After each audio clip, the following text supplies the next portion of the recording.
Welcome back to Lead Well with Jacqui. Today, we are talking about something that every single leader is facing right now, but might not realize that they are, and that is leading multiple generations at once. In most workplaces today, you will find at least four generations represented: the baby boomers, Generation X, millennials, and Generation Z.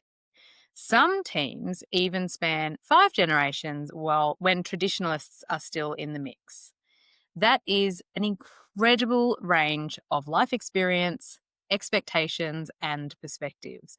But it can also be a recipe for tension and misunderstanding and confusion if it's not properly understood.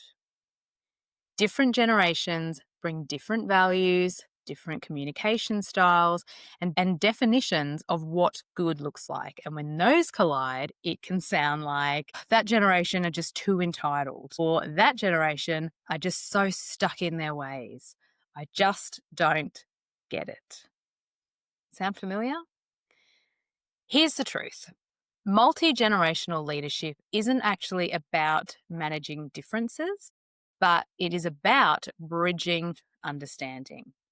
When we as leaders learn how to value each generation's strengths, that mix becomes one of the most powerful assets that any organization can have. And that's not just something that I'm saying because I'm a huge advocate for diversity and inclusion, but it's actually well researched and evidenced. So in this episode, we're going to unpack what's really going on beneath the surface, explore the roots of generational differences, and talk about how to lead across them with confidence, empathy, and clarity. Before we dive headfirst into this topic, I will just offer you a caveat, disclaimer, whatever you want to call it. This is broad. I'm making generalizations here. Not every person who was born into Generation Z is tech savvy.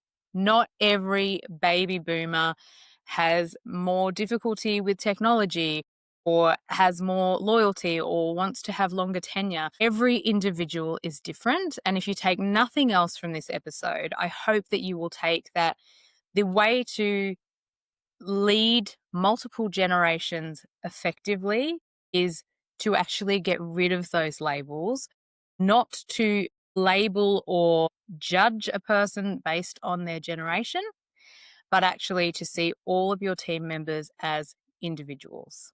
What we're going to cover in the rest of this episode are potential things that research is showing us that you might be seeing within your own team or that you may see in the future that could be driven by having so many different age groups in the same team or the same organization.